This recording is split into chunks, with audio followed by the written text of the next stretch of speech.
ഈ മസൂദ് അസർ നമ്മുടെ ലഷ്കർ ഇ തോബയുടെ ചീഫാണ്. ഒരിക്കൽ നമ്മുടെ കയ്യിൽ കിട്ടിയ ആളാണ്.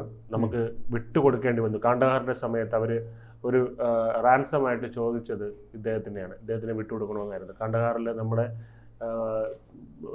പ്ലെയിൻ ഹൈജാക്ക് ചെയ്തുകൊണ്ട് പോയപ്പോൾ നമുക്ക് അവരെ തിരിച്ചു കിട്ടാൻ വേണ്ടി ഇന്ത്യക്ക് വിട്ടുകൊടുക്കേണ്ടി വന്ന തീവ്രവാദിയാണ് മസൂദ് അസർ. അപ്പോൾ മസൂദ് അസറിൻ്റെ ലഷ്കർ ഇ തയ്യബ ഇപ്പോൾ അവിടെ വളരെ ആക്റ്റീവാണ്. ലഷ്കർ ഇ തയ്യബയ്ക്ക് ഇപ്പോൾ നമ്മൾ കിട്ടുന്ന വാർത്ത എന്ന് പറഞ്ഞാൽ അവിടെ ലഷ്കർ ഇ തയ്യബയ്ക്ക് ഇതുപോലെയുള്ള എന്താ പറയുക അത്യാധുനിക ആയുധങ്ങൾ പാകിസ്ഥാൻ നൽകാൻ പോവുകയാണ്. ഈ ഡ്രോണ് കുറേ പേരുകൾ കേൾക്കുന്നുണ്ട്. ഈ എന്താണ് ക്വാഡ് കോപ്റ്ററോ അങ്ങനെ എന്താണ് ഈ പാകിസ്ഥാനിൻ്റെ ഉദ്ദേശം? ഇവർക്ക് ഇതൊന്നും ഉടനെ ഒന്നും നിർത്താൻ താല്പര്യമില്ലല്ലേ? അതായത് ഇന്ത്യയുടെ രഹസ്യാന്വേഷണ ഏജൻസികളെ ഉദ്ധരിച്ച് NDTV പുറത്തുവിട്ട ഒരു വാർത്തയാണിത്. അമേരിക്കയുടെ പാകിസ്ഥാൻ്റെ രഹസ്യാന്വേഷണ ഏജൻസിയുണ്ട് ISI. അവരുടെ മുഴുവൻ പേര് ഇന്റർ സർവീസസ് ഇന്റലിജൻസ് എന്നാണ്. അപ്പോൾ ഈ ISI ഈ ലഷ്കർ ഇ തോയ്ബയെ നവീകരിച്ചുകൊണ്ടിരിക്കുകയാണ് എന്നുള്ള വാർത്തകളാണ് ഇപ്പോൾ പുറത്തു വരുന്നത്. സാധാരണഗതിയിൽ ഇപ്പോൾ വളരെ കാലഹരണപ്പെട്ട ആയുധങ്ങളാണ് ലഷ്കർ ഇ തോയ്ബ ഉപയോഗിച്ചിട്ടുണ്ടായിരുന്നത്, അല്ലെങ്കിൽ പഴയ പോരാട്ട മുറകളാണ് അവർ പിന്തുടർന്നുകൊണ്ടിരുന്നത്. ഉദാഹരണമായി പറഞ്ഞാൽ അവർ തോക്കുകൾ ഉപയോഗിച്ചുകൊണ്ടിരുന്നു, മോർട്ടാറുകൾ ഉപയോഗിച്ചുകൊണ്ടിരുന്നു, പിന്നെ റോക്കറ്റ് ലോഞ്ചറുകളൊക്കെ ഉപയോഗിച്ചിട്ടിരുന്നു. അപ്പോൾ ഇതിന് പകരം അത്യന്താധുനിക യുദ്ധ സാമഗ്രികളാണ് ഇപ്പോൾ ISI ലഷ്കർ ഇ തോയ്ബയ്ക്ക് നൽകുന്നത് എന്നുള്ളതാണ്. അതെന്താന്ന് വെച്ചാൽ ഈ ക്വാഡ് കോപ്റ്റർ, അതായത് നമ്മുടെ ഡ്രോണിൻ്റെ കുറച്ചുകൂടി വലിപ്പമുള്ള സാധനം. അതുകൂടാതെ ഡ്രോണുകൾ, പിന്നെ ഡിജിറ്റൽ വാർഫെയർ എന്ന് വെച്ചാൽ ഈ സൈബർ അറ്റാക്ക് നടത്താൻ പറ്റുന്ന ചിലപ്പോൾ ചില വൈറസുകളൊക്കെ ആവാം. അപ്പം ഇത്തരം ചില സാധനങ്ങളുമൊക്കെ ഇപ്പോൾ ISI ലഷ്കർ ഇ തോയ്ബയ്ക്ക് കൈമാറുന്നു എന്നുള്ള വിവരമാണ് പുറത്തു വരുന്നത്. അപ്പോൾ ഇതു പ്രകാരം ഇപ്പോൾ ഇന്ത്യയാണല്ലോ അവരുടെ പ്രധാന നോട്ടപ്പുള്ളി. അപ്പോൾ ഇന്ത്യക്കെതിരെ കൂടുതൽ കൃത്യമായി പറഞ്ഞാൽ ഓപ്പറേഷൻ സിന്ദൂറിന് ഉള്ള തിരിച്ചടി നൽകാനായിട്ട് ലഷ്കർ ഇ തോയ്ബയെ അവർ സർവ്വസജ്ജമാക്കുന്നു എന്നുള്ള വിവരങ്ങളാണ് പുറത്തു വരുന്നത്. അപ്പോൾ നമ്മൾ വരും ദിവസങ്ങളിൽ അതീവ ജാഗ്രത പുലർത്തേണ്ട സമയം വരുന്നു എന്നുള്ളതാണ്. ഇനി മറ്റൊരു വിവരം കൂടി വരുന്നുണ്ട്. ഇവർക്ക് ഈ സാധനങ്ങൾ ഇവർ കൈമാറുന്നത് മാത്രമല്ല, ഇതിൻ്റെ പരിശീലനവും വേണമല്ലോ. വെറുതെ സാധനം കിട്ടിയിട്ട് കാര്യമില്ല, അതെങ്ങനെ ഉപയോഗിക്കണമെന്ന് കൂടി അറിയണമല്ലോ. അപ്പോൾ ഇത് ഉപയോഗിക്കേണ്ട ക്രമങ്ങളൊക്കെ പാകിസ്ഥാൻ ആർമി തന്നെയാണ് ഇവരെ പരിശീലിപ്പിക്കുന്നത് എന്നുള്ള വിവരങ്ങൾ വരുന്നുണ്ട്. അതുമാത്രമല്ല, ഇവർക്ക് വേണ്ടിയിട്ടുള്ള ഈ ആയുധങ്ങൾ അത് ഈ കരിഞ്ചന്തയിൽ നിന്ന് വാങ്ങി ഇവർക്ക് ലഭ്യമാക്കുകയാണ് ചെയ്യുന്നത്. അപ്പോൾ ഇതിനുള്ള ആ സപ്ലൈ ചെയിൻസ്, അതായത് ഇതിൻ്റെ വിതരണ ശൃംഖലകളൊക്കെ ഇപ്പോഴും പാകിസ്ഥാൻ സേന തന്നെയാണ് നിയന്ത്രിക്കുന്നത്. ചില ഇത്തരത്തിൽ പിൻവാതിലിലൂടെ ആയുധ കച്ചവടം നടത്തുന്ന ഒരുപാട് ആൾക്കാരുണ്ട്. അപ്പം അത്ര ആൾക്കാരെ ഈ ലഷ്കർ ഇ തോയ്ബയായിട്ട് കൂട്ടിയോജിപ്പിക്കുന്ന പ്രധാന ഘടകം പാകിസ്ഥാൻ ആർമി തന്നെയാണ്.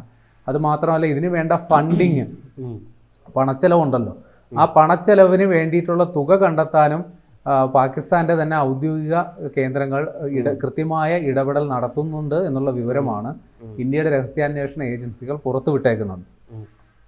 ഇവിടെ പറയുന്നത് ഇവരുടെ ഈ ഇത്തരത്തിൽ കിട്ടുന്ന ഫണ്ടുകൾ ഏറെക്കുറെ വിദേശ സ്ഥലങ്ങളിൽ നിന്നാണ് ലഷ്കർ ഇ തോയ്ബയ്ക്ക് ഫണ്ടിങ് വരുന്നത്. ഗൾഫ് രാജ്യങ്ങളിൽ നടക്കം വൻ തുകകളാണ് ലഷ്കർ ഇ തോയ്ബയെ തേടി വരുന്നത്. അതിൻ്റെ കിട്ടുന്ന തുകയുടെ 50% ഇവർ ആയുധങ്ങൾ വാങ്ങാനായിട്ടാണ് ഉപയോഗിക്കുന്നത്. പിന്നെ ബാക്കിയുള്ളത് ഇവരുടെ തന്നെ ഈ മദ്രസകൾ ഒരുപാട് നടത്തുന്നുണ്ട്. അവിടെയുള്ള കുട്ടികളുടെ ചെലവ് അതേപോലുള്ള കാര്യങ്ങൾക്കൊക്കെ വേണ്ടിയിട്ടാണ് ഇവർ ചെലവഴിക്കുന്നത്. ഇനി ഒരു അപകടകരമായൊരു സാഹചര്യം കൂടിയുണ്ട്. ഈ തെഹ്രീകെ താലിബാൻ എന്ന് പറയുന്ന ഒരു ഭീകര സംഘടന പാകിസ്ഥാനിൽ നേരത്തെ തന്നെ ഉണ്ട്. പാകിസ്ഥാനിലെ താലിബാൻ, അതായത് ഈ അഫ്ഗാനിസ്ഥാനിൽ ആണ് ഇവർ പ്രവർത്തിച്ചിട്ടുണ്ടായിരുന്നത്. അവരിപ്പോൾ സ്വന്തം രാഷ്ട്രം വേണമെന്ന തരത്തിൽ പ്രവർത്തിക്കുന്ന ഒരു കൂട്ടമാണ്. അപ്പോൾ ഇവർ ഈ തെഹ്രീകെ താലിബാൻ നേരത്തെ ഡ്രോൺ ആക്രമണങ്ങൾ നിരവധി നടത്തിയിട്ടുണ്ട്. പാകിസ്ഥാൻ സൈന്യത്തിനെതിരെയാണെന്നേ ഉള്ളൂ. അപ്പോൾ ഈ തെഹ്രീകെ താലിബാനും ഈ ലഷ്കർ ഇ തോയ്ബയും ഇപ്പോൾ ഏതാണ്ട് ഒന്നിക്കുന്ന അവസ്ഥയിലെത്തിയിട്ടുണ്ട് ഈ രീതിയിൽ. അതായത് ഈ ഡ്രോണുകളടക്കമുള്ള ആയുധങ്ങൾ ഉപയോഗിച്ച് നടത്തുന്ന ആക്രമണങ്ങൾ സംബന്ധിച്ച് ഇവർ തമ്മിൽ പരസ്പര സഹകരണം തുടങ്ങിയിട്ടുണ്ട്. അങ്ങനെയാണെങ്കിൽ കാര്യങ്ങൾ കുറേ കൂടി ഗുരുതരമാകും എന്നുള്ള സൂചനകളാണ് വരുന്നത്. ഇനി ഈ അതേപോലെ ഈ ലഷ്കർ ഇ തോയ്ബയ്ക്കും ജെയ്ഷെ മുഹമ്മദിനും അതേപോലെ തന്നെ ഈ അൽ ഖൈദ തുടങ്ങിയ ആളുകളൊക്കെ തുടങ്ങിയ ഭീകര പ്രസ്ഥാനങ്ങളൊക്കെ തന്നെ ഈ ഓപ്പറേഷൻ സിന്ദൂറിന് ശേഷം അവർ പുനരുദ്ധാരണ പ്രവർത്തനങ്ങൾക്ക് വേണ്ടി വലിയ തോതിൽ വിദേശ രാജ്യങ്ങളിൽ നിന്ന് പണപ്പിരിവ് നടത്തുന്നുണ്ടെന്നുള്ള വാർത്തകളാണ് വരുന്നത്. അതായത് ഓപ്പറേഷൻ സിന്ദൂറിൻ്റെ സമയത്ത് വലിയ രീതിയിലുള്ള നാശനഷ്ടങ്ങൾ ഇവർക്ക് സംഭവിച്ചിട്ടുണ്ട്. ഉദാഹരണമായി പറഞ്ഞാൽ ഈ ലഷ്കർ ഇ തോയ്ബയുടെ ബഹാവൽപൂർ എന്ന് പറയുന്ന ആസ്ഥാനം ഇന്ത്യ മിസൈലുകൾ അയച്ച് തകർത്തിരുന്നു. അപ്പോൾ അവിടെ നടന്ന ആക്രമണത്തിലാണ് ഇതിൻ്റെ നേതാവ് മസൂദ് അസറിൻ്റെ അടുത്ത ബന്ധുക്കളടക്കം കൊല്ലപ്പെട്ടത്. അപ്പോൾ ഇത്തരത്തിൽ അവർക്കുണ്ടായ നാശനഷ്ടങ്ങൾ പരിഹരിക്കാൻ, അവരുടെ മദ്രസകളൊക്കെ പുനഃസ്ഥാപിക്കാൻ വേണ്ടി വലിയ രീതിയിലുള്ള പണപ്പിരിവ് വിദേശ രാജ്യങ്ങളിൽ നിന്ന് നടത്തുന്നുണ്ട്. ഇത്തരത്തിൽ ഈ പറയുന്ന ലഷ്കർ ഇ തോയ്ബയ്ക്ക് വേണ്ടി മാത്രം ഏതാണ്ട് 80 മുതൽ 90 കോടി പാകിസ്ഥാൻ രൂപ ഒരു വർഷം അവർക്ക് കിട്ടുന്നുണ്ട് എന്നുള്ളതാണ്.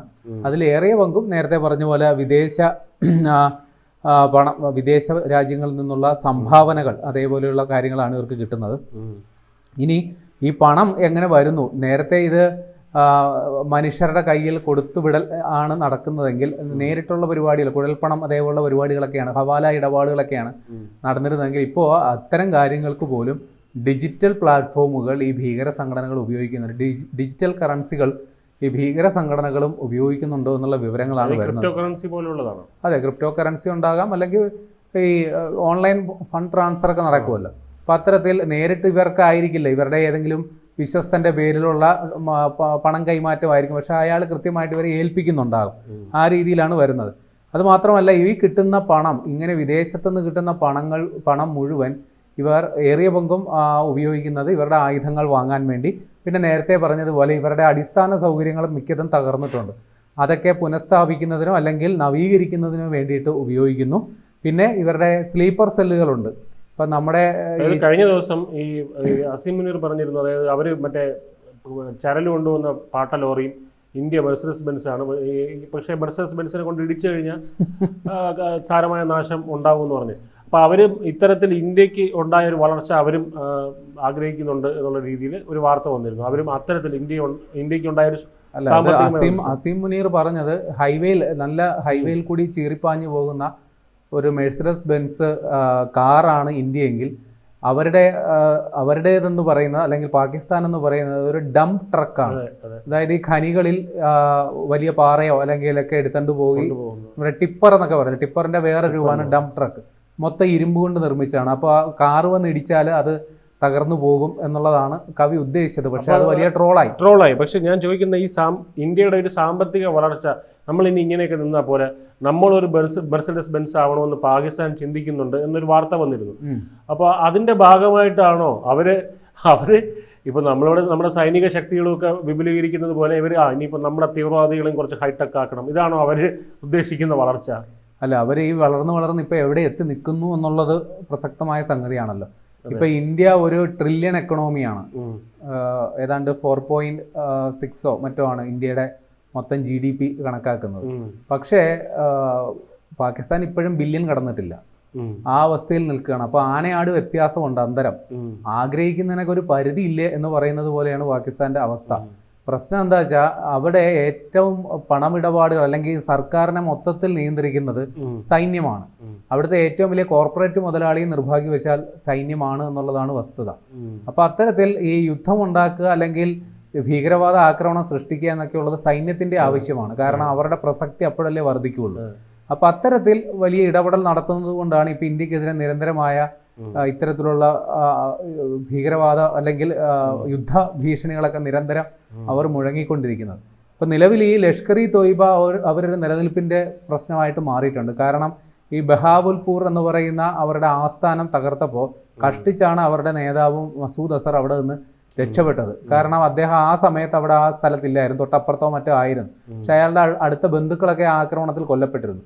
ഇപ്പോൾ മസൂദ് അസർ അവിടെ ജീവനും കൊണ്ട് ഓടുന്നു എന്നുള്ളതാണ്. ഈ ബഹാവൽപൂർ അയാൾ വിട്ടിട്ട് പാക് അധീന കാശ്മീരിലെ മറ്റെവിടെയോ അയാൾ അവളെ പഠിക്കാൻ ശ്രമിക്കുന്നു. അപ്പോൾ ഇയാൾ എവിടെയുണ്ടെന്നുള്ളത് ഇപ്പം കൃത്യമായി ഇന്ത്യയുടെ ഇന്റലിജൻസ് ഏജൻസികൾ കൃത്യമായിട്ട് അയാളെ ട്രേസ് ചെയ്യുന്നുണ്ട്. അപ്പോൾ ഏതെങ്കിലും ഒരു സാഹചര്യത്തിൽ അയാൾ ഇന്ത്യയുടെ പക്കൽ വന്ന് വീഴും എന്ന് തന്നെ വേണം കരുതാൻ. അതിനകത്തിട്ടൊന്നും ചെയ്യാൻ പറ്റില്ല അല്ലേ? പാക് അധീന, അതായത് നമുക്ക് ഇതിനോടകം തന്നെ പാകിസ്ഥാനിൽ അവിടെ ഇവിടെയൊക്കെ ആയിട്ട് പല അജ്ഞാതന്മാർ പലരെയും തീർത്തിട്ടുണ്ട്. ഈ ലഷ്കർ ഇ തോയ്ബയുടെ തന്നെ ചെറുതും വലുതുമായ നേതാക്കന്മാർ പലതും തീർത്തിട്ടുണ്ട്. പക്ഷേ നിർഭാഗ്യവശാൽ മസൂദ് അസറിലോട്ട് നമുക്ക് ഇതുവരെ എത്താൻ സാധിച്ചിട്ടില്ല. അത് സത്യം തന്നെയാണ്. പക്ഷേ ഒരു കാര്യം മനസ്സിലാക്കണം, ഈ മസൂദ് അസർ എന്ന് പറയുന്നയാൾ പാകിസ്ഥാനിൽ ഔദ്യോഗികമായി ജയിലിൽ കഴിയുന്നു എന്നാണ് പാകിസ്ഥാൻ സേന പറയുന്നത്, അല്ലെങ്കിൽ പാകിസ്ഥാൻ ഭരണകൂടം പറയുന്നത്. പക്ഷെ വാസ്തവം എന്തെന്നാൽ അദ്ദേഹം അവിടെ കൊട്ടാര സദൃശ്യമായ വീട്ടുതടങ്കലിൽ കഴിയുകയാണ്. അദ്ദേഹത്തിന് സൗകര്യങ്ങൾക്കൊരു കുഴപ്പമില്ല, അയാളുടെ അംഗരക്ഷകർ കാവലിനുണ്ട്, സ്വിമ്മിംഗ് പൂൾ അടക്കം ആ വീട്ടിലുണ്ടെന്നാണ് വാർത്തകൾ വരുന്നത്. മാത്രമല്ല പുട്ടിന് വീരയിടുന്ന പോലെ ഇടയ്ക്കിടയ്ക്ക് ഇയാൾ ഏതെങ്കിലും പരിപാടിയിൽ പ്രത്യക്ഷപ്പെട്ട് ഇന്ത്യ വിരുദ്ധ പ്രസംഗങ്ങൾ ഇങ്ങനെ തുടർച്ചയായിട്ട് നടത്തിക്കൊണ്ടിരിക്കുന്നു. അപ്പോഴും പാകിസ്ഥാൻ പറയുന്നത് ഇയാളിവിടെ ഇല്ല, ഇയാൾ താലിബാനിലോട്ടോ മറ്റോ കടന്നു കളഞ്ഞു, അല്ലെങ്കിൽ അഫ്ഗാനിസ്ഥാനിലോട്ടൊക്കെ കടന്നു കളഞ്ഞു എന്നൊക്കെയാണ് പറയുന്നത്. വാസ്തവത്തിൽ പാകിസ്ഥാൻ സേന തന്നെയാണ് അയാൾക്ക് വേണ്ട സംരക്ഷണം ഒരുക്കുന്നത്. എല്ലാം അങ്ങനെ തന്നെയാണ്. ഇപ്പോൾ നിലവിൽ ഈ പാകിസ്ഥാൻ എന്തുകൊണ്ട് ഈ ഭീകരപ്രസ്ഥാനങ്ങളെ ഇങ്ങനെ പാലൂട്ടി വളർത്തുന്നതെന്ന് പറഞ്ഞാൽ ഈ കാശ്മീരാണ് പ്രധാന പ്രശ്നം. കാശ്മീരിൻ്റെ വിമോചനം സാധ്യമാകണം. ഈ ഭീകരവാദ സംഘടനകളെല്ലാം തന്നെ അവരുടെ സ്വാതന്ത്ര്യ സമര പോരാളികളാണ് എന്നാണ് അസീം മുനീർ പറയുന്നത്. ഈ കാശ്മീർ എന്ന് പറയുന്നത് അവരുടെ ജീവനാഡിയാണ്, രക്തനാഡിയാണെന്നൊക്കെയാണ് പറയുന്നത്. അപ്പോൾ കാശ്മീരിൻ്റെ പേരിൽ ഈ ഭീകരവാദികളെ നിരന്തരം ഇങ്ങോട്ടേക്ക് തള്ളിവിടുന്നതിൻ്റെ പ്രധാന ഉദ്ദേശം പാകിസ്ഥാനിൽ അവിടെ സേനയുടെ പ്രസക്തി എന്താണ്, സേനയുടെ പ്രാധാന്യം എന്താണെന്ന് ജനങ്ങളെ മനസ്സിലാക്കുക, അങ്ങനെ ജനങ്ങളെ സേനയുടെ ആജ്ഞാനുവർത്തികളായിട്ട് ഇങ്ങനെ നിർത്താൻ വേണ്ടിയുള്ള ഒരു കുതന്ത്രത്തിൻ്റെ പുറത്താണ് ഇതെല്ലാം നടക്കുന്നത്.